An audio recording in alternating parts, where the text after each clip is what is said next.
Some of us got together to host this meet and greet today is because the 4th Congressional District is a military district. It's unlike any other district within the United States because it hosts 2 major military installations.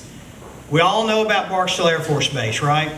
And everyone in here that has a business knows that we rely on Barksdale Air Force Base to grow. But secondly is Fort Polk. Fort Polk and Barksdale, when you put together all the employees, they're 2 of the largest employers in the state of Louisiana. But I'm honored today to just share a few words with you about Oliver Jenkins, and I'll start my comments now. Last week, an ISIS sniper killed a Dutch journalist in Libya. I don't think this was random. ISIS hates freedom, and the freedom of the press is repulsive to them. ISIS continues to murder with impunity and will not stop. This week, Houthi rebels fired 2 missiles at one of our destroyers right off the coast of Iran. The threats we face today are great and widespread. This evil has existed in history before, and history tells us that only certain leaders have the background to act when faced with this level of threat. In fact, we know when it comes to leadership, the best indicator of future behavior is past behavior. Everyone agrees that this jihadist militant Muslim movement is the biggest problem facing America. I know Oliver Jenkins does. In his 20-year career in the Marine Corps, he flew missions against Al-Qaeda in his F-18 Hornet. And you've heard there's no atheist in a foxhole. Well, there's no atheist in an F-18 Hornet going Mach 2. I'll tell you that. When Oliver enters Congress, what we can be proud of is that the average IQ of Congress, when it comes to warfare, is going to go up about 20 points. And we can be proud of that. Because don't you think they need it after all these debates we've been listening to? Think about it. In his 20-year career, so many accolades. The militant Islamic threat is more complicated and deadly than any other issue our congressman can help us with. It's deadlier than any social or religious issue, and I don't say that lightly. Because ISIS can wipe us out, and that's what they're due. And if we don't stop it, they will. If what happened in Boston and Benghazi don't get you fired up about what's facing our nation today as far as religious liberty, as far as patriotism or our freedoms, if that doesn't get you fired up, your wood is wet. America, from sea to shining sea, is pleading with us to elect leaders to Congress that speak the military language of victory and patriotism. Veterans that have fought the good fight want to finish the race, and make note, when elected, Oliver will enter Congress as one of the highest ranking retired military officers in Congress. Think about that. And one of the very few fighter pilots, and only one of the few fighter pilots who flew missions against our present enemy, Al-Qaeda. America needs a leader like Oliver, and we need to send him there. With 2 key military installations in this district, we are literally shooting ourselves in the foot if we do not send a war college graduate, a decorated Marine officer, and fighter pilot to Washington for this district. The laser-like focus of spreading Sharia law throughout the world to the death must be stopped, and we must elect that rare breed of man to Congress that understands the real and present danger because he has seen it and he has fought it personally. Oliver's seen it. He knows what it's capable of. I've talked to him about it. He doesn't like talking about it. He reminds me of my grandfather. I didn't know what all my grandfather did in World War II until he passed away.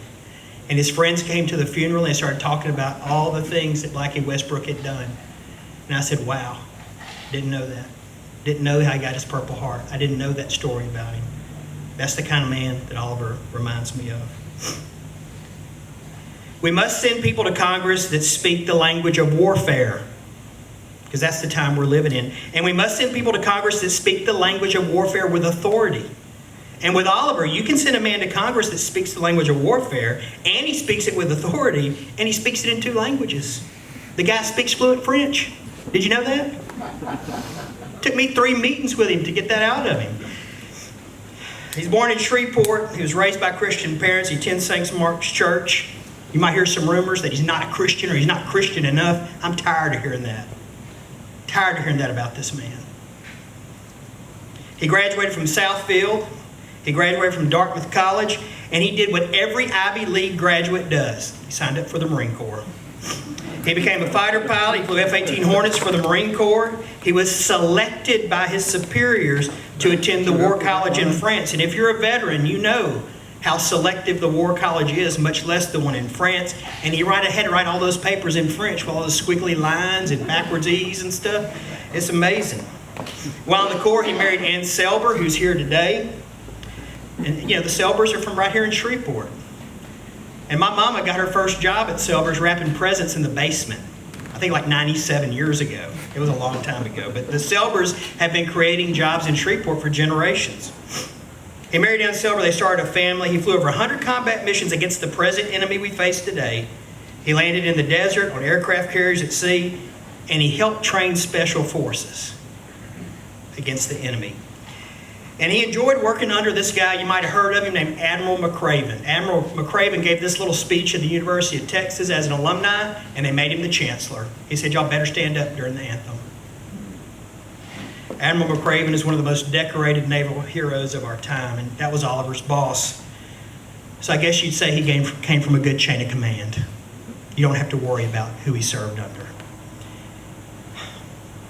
Let me make this clear. Oliver Jenkins is the man that we must put in Congress for Barstow and Fort Polk. There's no doubt about it.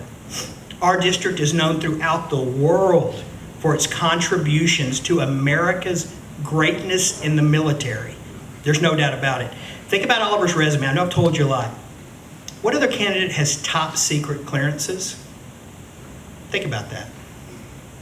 What other candidate was trusted with a $70 million fighter jet? Was selected and graduated with 2 degrees. I said, how'd you get 2 degrees from the War College in France? He goes, I'm a glutton for punishment. I went to night school while I was there. I figure I might as well make the most of my time. Trained special forces in all branches of the military while he was a Marine pilot. This puts him in a rare category of American. So rare that as I'm a history buff and I started to go back through history, I said, has there ever been anybody like this that we got to vote for before? Then I started thinking, has there ever been anybody like this that has served in Congress? And then my kids started fighting, so I didn't finish my research, but it might be, if you want to Google that, you might want to Google that.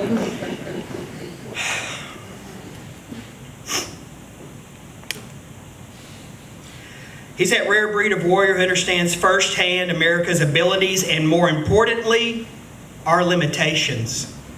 And I'm not sure either candidate for president understands our limitations right now. And we do have some. And our limitations, especially in fighting the unconventional war that our enemy has called us into. This is the man we need to put in Congress. For the record, some people have actually questioned his stance on the Second Amendment. Kind of whispers, that happens in campaigns. He was trained until an expert on every weapon in the arsenal of the military, from a sniper rifle to a grenade launcher to 1,000-pound laser-guided bombs and claymore mines to submachine guns and everything in between. And a Marine pilot, as y'all know, is trained to take any object and turn it into a deadly weapon. That's why you will always see me be nice to Lieutenant Colonel Oliver Jenkins. And his opponents want to question his stance on the Second Amendment. They want to question his stance on all these things. They want to question his stance on religious liberty. They want to question his stance on this. And I'm going to tell you this, it's because of men like him that we even have those liberties. So I say questioning to his face. That's what I say. Because that's what I did, and I didn't go very far after that. After retiring in 2009 from his long decorated military career, he worked for an oil and gas company. He rose to the ranks of COO. He understands fracking. I've talked to him about how important that is to my Senate district. He understands how important that is, that we don't need any limitations on that.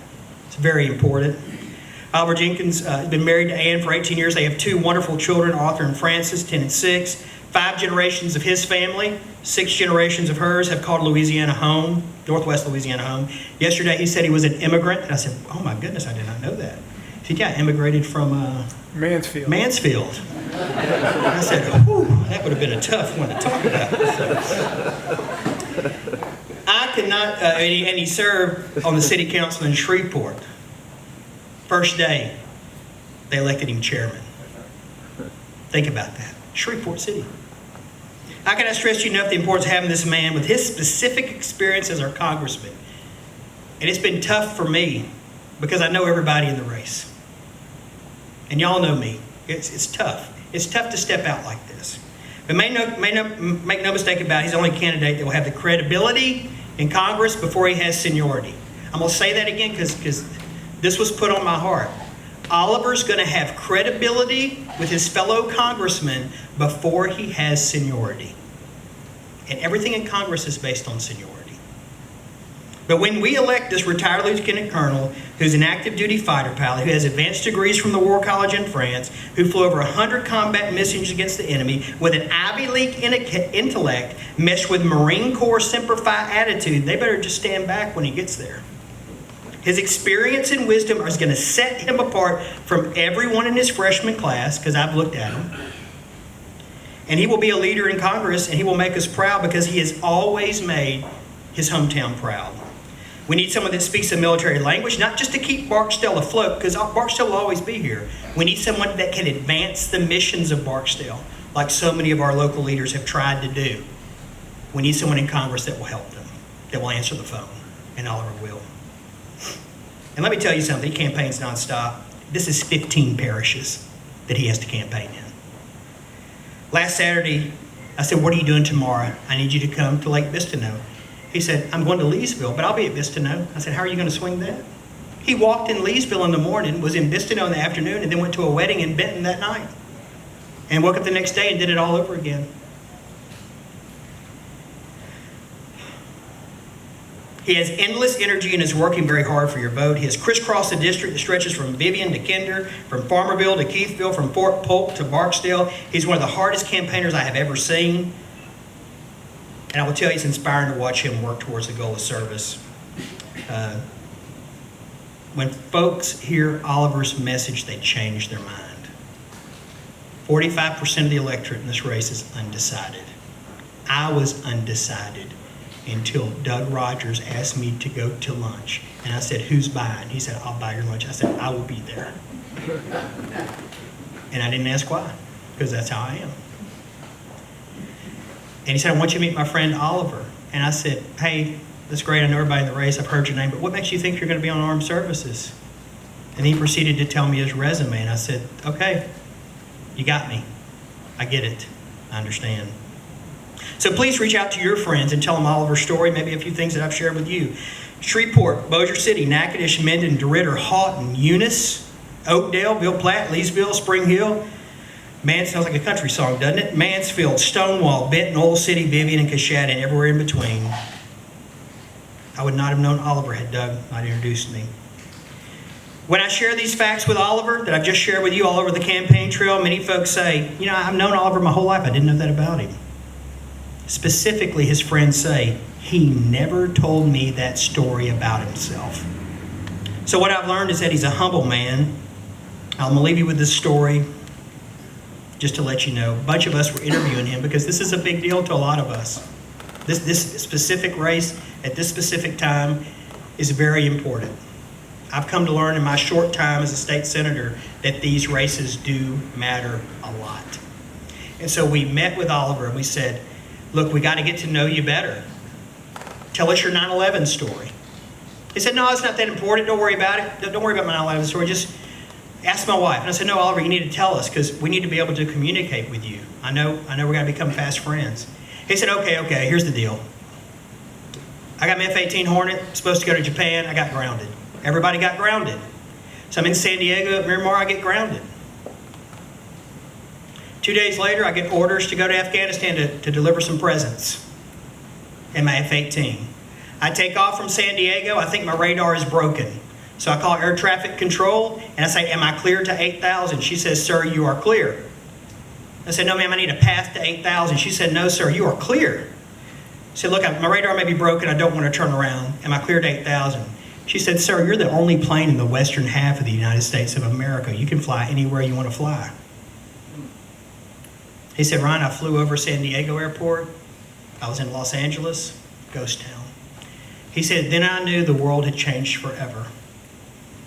Now, let me tell you something. The fact that he was hesitant to tell me that story told me more about this man than the story itself. And some of y'all in this room were there. He hesitated. He's a humble man, a man of honor and courage, and he will make us proud. He won't let us down. He reminds me of the founding fathers, both in his intellect, his humility, and the great sacrifice he and his family have made for our freedom. I'll tell you this in closing and kind of in a cautionary way. I don't mean this too harshly. If I could hug you while I was saying it, I would hug you. But I'm not going to come hug everybody. If we as a community do not elect a hometown boy like him with his record and his credentials with a resounding vote, it is highly unlikely that a man of his caliber will ever run again in our area. Veterans are watching this race and saying, if we don't elect a guy like Oliver, why should I run? Thank you for your time. And please join me in welcoming our friend, Lieutenant Colonel Oliver Jenkins, and thank him for his service to our community. Thank you very much.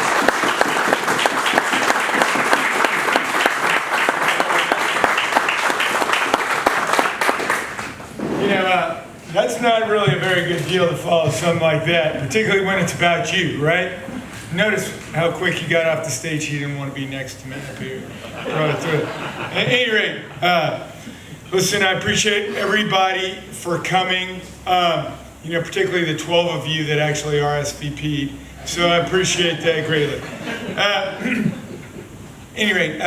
Ryan has been, a huge supporter and really kind of directed, a lot of our energies over here in this part of the district. And I cannot thank him enough. Things are going very, very well.